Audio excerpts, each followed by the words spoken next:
ধারণ করার ক্ষমতা কোনো মানুষের নেই। শামাইলে তিরমিজির হাদিসগুলো যখন পড়তাম, হৃদয়ের আয়নায় একটা মূর্তি দাঁড় করিয়ে নিতাম, একটা অবয়ব দাঁড় করিয়ে নিতাম, একটা আকৃতি মনে মনে কল্পনায় ভাসিয়ে নিতাম। চাইতাম আমিও যদি এমন হতে পারতাম, কিন্তু যা হবার নয়। তিনি ছিলেন মধ্যম আকৃতির সুঠাম দেহের অধিকারী একটি মানুষ। তার চুলগুলো ছিল ঘাড় পর্যন্ত প্রলম্বিত, হালকা হালকা কোঁকড়ানো।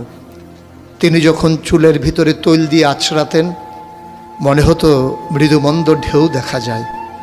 তার কপাল ছিল চওড়া, ভ্রুগুলো ছিল জোড়া ভ্রু, ধনুকের মতো বাঁকা।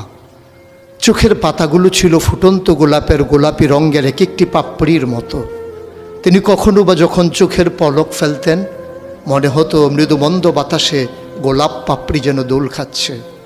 তার চোখের সাদা অংশ ছিল রক্তিমাভ সাদা, কালো অংশ ছিল কৃষ্ণ কালো।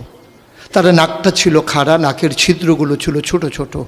নাকের নিচে ছিল সরু চিকন গোঁফ, গোঁফের নিচেই সেই গোলাপি রঙের ঠোঁট। তার ঠোঁটগুলো যখন কখনো বা মুচকে হাসত, গোটা পৃথিবীর মানুষ অবাক বিস্ময়ে দেখত, গোটা পৃথিবীতে যেন বিজলি চমকিয়েছে। তিনি কখনো বা যখন এই রাস্তা দিয়ে হেঁটে যেতেন, 1 মাস পরেও কখনো যখন সাহাবা হাঁটতেন, তার গায়ের জান্নাতি গন্ধ তারা পেতেন।